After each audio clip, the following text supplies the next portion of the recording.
नमस्कार, कैसे हैं? आज के करंट अफेयर में हम लोग 2 दिन के महत्वपूर्ण प्रश्नों को देखने जा रहे हैं। कल हमारी क्लास नहीं हो पाई थी, तो आज हम लोग उस क्लास को कवर करेंगे, उन क्वेश्चंस को कवर करेंगे। तो बिना किसी देरी के चलिए शुरू करते हैं। पहला सवाल आपकी स्क्रीन पर है और वो सवाल है कि किस राज्य के करुणा अभियान, बहुत ही बढ़िया ये सवाल है और बहुत अच्छा ये इनिशिएटिव है। करुणा अभियान के तहत पिछले 10 वर्षों में मुख्य रूप से पतंग उड़ाने के मौसम के दौरान 1.18 लाख से अधिक पक्षियों को बचाया गया है। कौन सा राज्य है जहां पर यह करुणा अभियान चलाया गया था? तो इसका सही उत्तर हो जाएगा गुजरात, है ना। और ये अभियान वहां पर शुरू हुआ था 2017 में और इसमें मकर संक्रांति के दौरान जो घायल पक्षी थे उनका उपचार किया गया और उसी के साथ ये अभियान शुरू किया गया और 10 वर्षों में लगभग 1.29 लाख से अधिक पक्षियों की जान बताई गई और इसमें रिकवरी दर 92% रही। ये बहुत अच्छी बात है। तो ये जो डेटा बताया जा रहा है ये आप ध्यान रखिए और ख़ास करके ये अभियान आप ध्यान रखिए। और पक्षियों में कबूतर भी शामिल हैं। सर्वाधिक मामले अहमदाबाद में दर्ज किए गए हैं। सबसे ज़्यादा जो घायल हुए वो कबूतर हैं, वही चिट्ठी ले जाने वाले कबूतर। और 10 प्रतिवर्ष 10 से 20 जनवरी तक विशेष रूप से ये सक्रिय रहता है। मुख्य उद्देश्य यही होता है कि पतंगबाजी से जो घायल जानवर हैं, जीव हैं, उनको बचा लिया जाए। अगला जो सवाल है, रक्षा मंत्री राजनाथ सिंह ने हाल ही में किस रक्षा सार्वजनिक उपक्रम को मिनी रत्न श्रेणी फर्स्ट का दर्जा देने की मंजूरी दी है? बहुत ही बढ़िया प्रश्न है। तो ये है यंत्र इंडिया लिमिटेड। क्या नाम है इसका? यंत्र इंडिया लिमिटेड। मिनी रत्न श्रेणी फर्स्ट का इसको दर्जा दिया जाएगा। 2024-25 में इसकी बिक्री 3108 करोड़ रुपए तक पहुंच गई है। इसकी वित्तीय सुदृढ़ता को ये दर्शा रही है। तो YIL को ये मिनी रत्न फर्स्ट श्रेणी का दर्जा दे दिया जाएगा और कंपनी को बिना सरकारी मंजूरी के 500 करोड़ रुपए तक के निवेश का भी स्वायत्त अधिकार इसके तहत प्राप्त हो जाएगा। और यंत्र इंडिया लिमिटेड का गठन 1 अक्टूबर 2021 को आयुध कारखाना बोर्ड के निगमीकरण के बाद किया गया था। ठीक है, ये ध्यान रखिएगा, काफ़ी बढ़िया प्रश्न है। अगला जो सवाल है कि हाल ही में Mumbai Ahmedabad high speed rail परियोजना की दूसरी पर्वतीय सुरंग का सफल निर्माण कहाँ पर किया गया? तो ये निर्माण किया गया है पालघर में। कहाँ पर किया गया? पालघर में। तो ये Mumbai Ahmedabad high speed rail की बात हो रही है। तो ये महाराष्ट्र में पड़ता है पालघर। तो 454 मीटर लंबी दूसरी पर्वतीय सुरंग का यहाँ पर निर्माण पूरा किया गया है और ये परियोजना जो है ये जापान की शिंकानसेन तकनीक पर आधारित है। इसमें सुरंग की चौड़ाई 14.4 मीटर, मतलब डबल ट्रैक बनाया गया है, तो 14.4 मीटर है। तो ये मोस्ट इंपॉर्टेंट है कि शिंकानसेन टेक्निक जो है ये कहाँ की है? जापान की है और ये उसी पे आधारित है।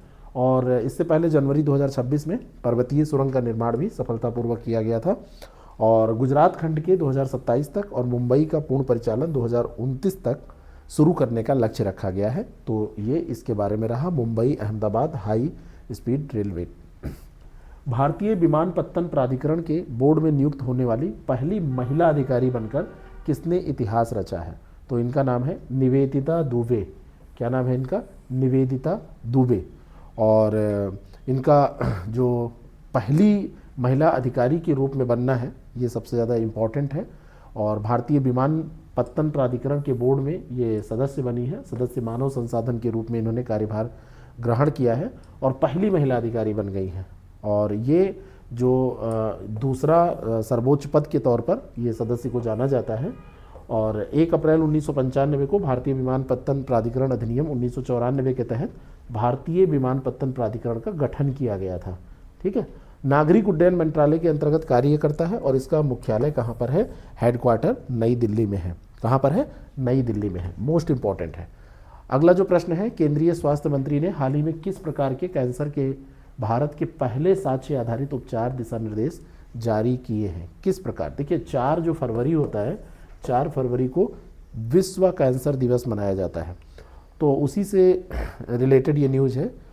तो फेफड़ों के कैंसर की बात इसमें की गई है। लंग कैंसर के लिए उपचार दिशा निर्देश केंद्रीय स्वास्थ्य मंत्री ने जारी किए, लंग कैंसर के बारे में।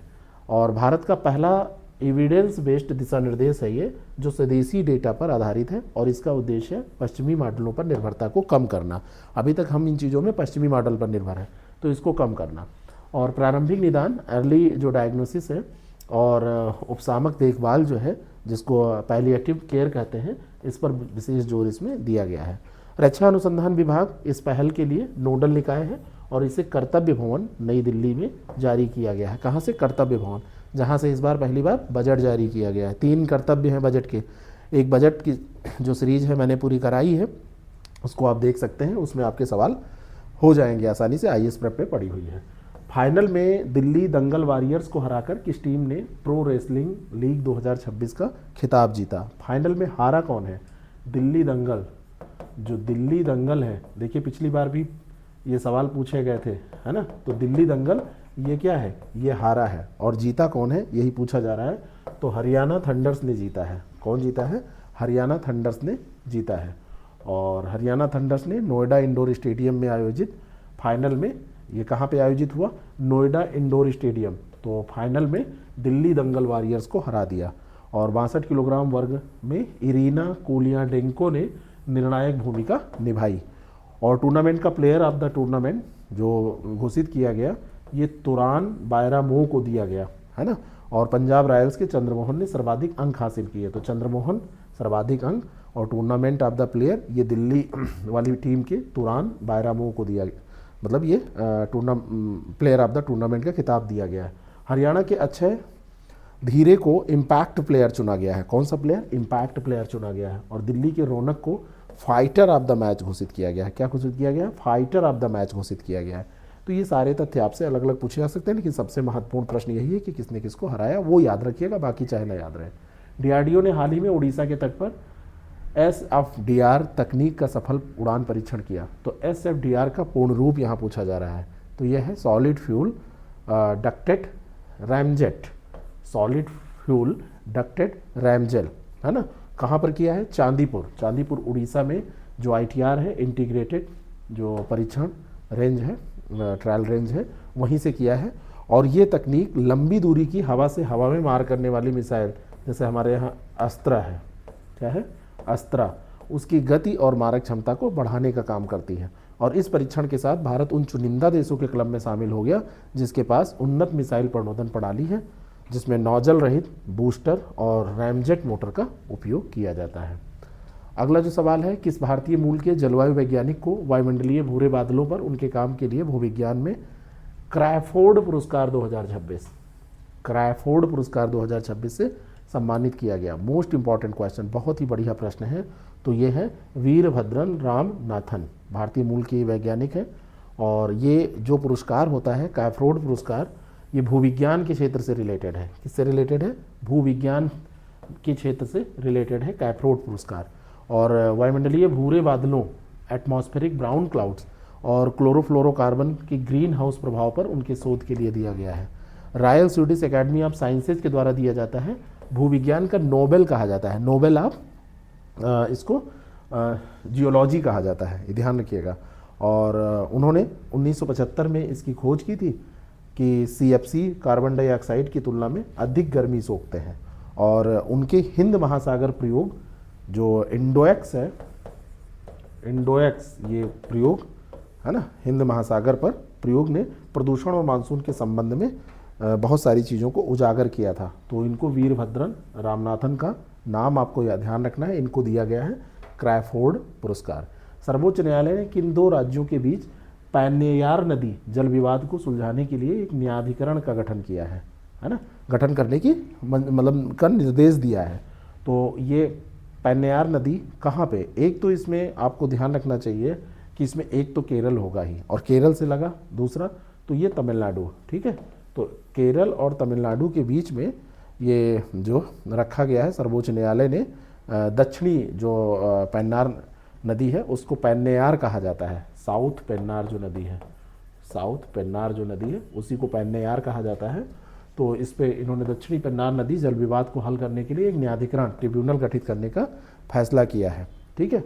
और ये विवाद 2018 में कर्नाटक द्वारा नदी पर चेक डैम बनाए जाने के खिलाफ तमिलनाडु की याचिका से उत्पन्न हुआ है, ठीक है? अच्छा, एक्सट्रीमली सॉरी, एक्सट्रीमली सॉरी, ध्यान रखिएगा। देखिए मैं ये बताने जा रहा था कि पेन्नार के कारण आप इसको करेंगे कि ये केरल, केरल तो मस्ट होगा ही, उसी में देखिए गड़बड़ हो गया, ऐसे होता है, ऐसे गलती होती है।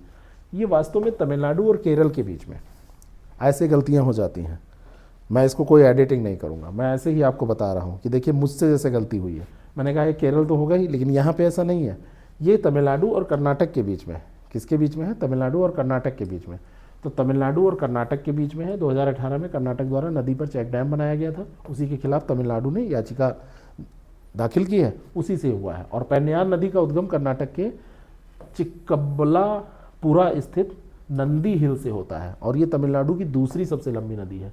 और भारतीय संविधान के अनुच्छेद 265 के तहत अंतर्राज्यीय नदी जल विवादों के निपटारे के लिए प्रावधान है, और केंद्र को 1 महीने के भीतर न्यायाधिकरण गठित करना होगा। तो आर्टिकल 262 याद रखिएगा, ये क्या है? अंतर्राज्यीय नदी जल विवाद की बात इसके अंतर्गत की गई है। अगला जो सवाल है, देखिए सावधानी हटी कि दुर्घटना घटी, ऐसे हो जाता है। जुलाई 2026 से जून 2027 तक कौन सा संगठन देश भर में माइग्रेशन पर एक सर्वेक्षण करेगा? माइग्रेशन पर एक सर्वेक्षण करेगा, तो राष्ट्रीय सांख्यिकी कार्यालय यही करेगा ना, NSO। कौन करेगा? NSO। तो जुलाई 2026 से शुरू करेगा और जून 2027 तक करेगा। और ये सांख्यिकी और कार्यक्रम कार्यान्वयन मंत्रालय के तहत आता है। और पैटर्न, कारण और रोजगार प्रोफाइल ये देखेगा कि प्रवसन क्यों हो रहे हैं। और इसमें आवधिक श्रम बल सर्वेक्षण 2020-21 का पिछला जो उपलब्ध डेटा है, जिसमें प्रवसन दर 28.9% थी। अब नया डेटा आएगा इसके बाद में। पुराने आंकड़ों के अनुसार महिलाओं के प्रवास का मुख्य कारण विवाह और पुरुषों के प्रवास का मुख्य कारण रोजगार है। तो विवाह के कारण लगभग 86.8% महिलाएं प्रवासित होती हैं, और पुरुष जो है 22.8% किसके कारण से ये प्रवासित होते हैं? रोजगार के कारण। हाल ही में शुरू हुआ संयुक्त विशेष बल अभ्यास खंजर 13वां संस्करण भारत और किस देश के बीच में आयोजित किया जा रहा है? तो खंजर किसके बीच में? किर्गिस्तान और भारत के बीच में होता है। ठीक है, ये 13वां संस्करण है। तो ये हुआ कहाँ है? ये एक जगह है मिसामारी। मिसामारी, तो मिसामारी ये पड़ता है असोम। तो असोम के मिसामारी में ये हुआ है, 13वां संस्करण है, ये आपको ध्यान रखना है। 13वां संस्करण 4 फरवरी से ये शुरू हुआ है, और ये मुख्य उद्देश्य है पर्वतीय युद्ध और आतंकवाद विरोधी अभियानों में दोनों देशों की सेनाओं के बीच सहयोग बढ़ाना। भारतीय सेना की ओर से पैरासूट रेजिमेंट विशेष बल और किर्गिस्तान की ओर से स्कॉर्पियन ब्रिगेड, इसने पार्टिसिपेट किया। मोस्ट इंपॉर्टेंट ये पॉइंट है। और 2011 से प्रतिवर्ष आयोजित किया जा रहा है, और इसका पिछला संस्करण जो 12वां संस्करण था ये किर्गिस्तान में हुआ था। तो एक बार किर्गिस्तान में, फिर यहाँ पे, अभी असम के मिसामारी में हो रहा है, और फिर अगले साल किर्गिस्तान में ये होगा। बंदरगाह, जहाजरानी और जलमार्ग मंत्रालय द्वारा स्थापित स्वच्छता पखवाड़ा पुरस्कार 2025 में किस संगठन ने प्रथम पुरस्कार जीता? किसने प्रथम पुरस्कार जीता? तो यह है Paradip port authority. Paradip port authority, PPA के नाम से इसको जाना जाता है। 2025 का स्वच्छता पखवाड़ा पुरस्कार इसी ने जीता है। और जहाजरानी और जलमार्ग मंत्रालय के द्वारा स्वच्छता, सामुदायिक भागीदारी और सतत विकास, बंदरगाह, जहाजरानी और जलमार्ग मंत्रालय के द्वारा इसको दिया जाता है ना। और पारादीप बंदरगाह ने एक पेड़ माँ के नाम पहल के तहत 40,000 पौधे लगाए हैं, और स्क्रैप टू स्ट्रक्चर जैसे अभिनव पहल भी इसने चलाए हैं। और पारादीप बीच पर व्यापक सफाई अभियान और सफाई मित्र सुरक्षा शिविरों का आयोजन भी इसके लिए, इस उपलब्धि के पीछे जिम्मेदार रहा है। ठीक है, तो ये रहा आज का करंट अफेयर। आप लोग इसको अच्छे से करें, फालतू कोई समय मैं आपका नहीं लेता हूँ, जिससे कि आप, और एक गलती जैसे मुझसे हुई थी ऐसे आपसे भी होती है, तो उससे सीखें। Thank you so much.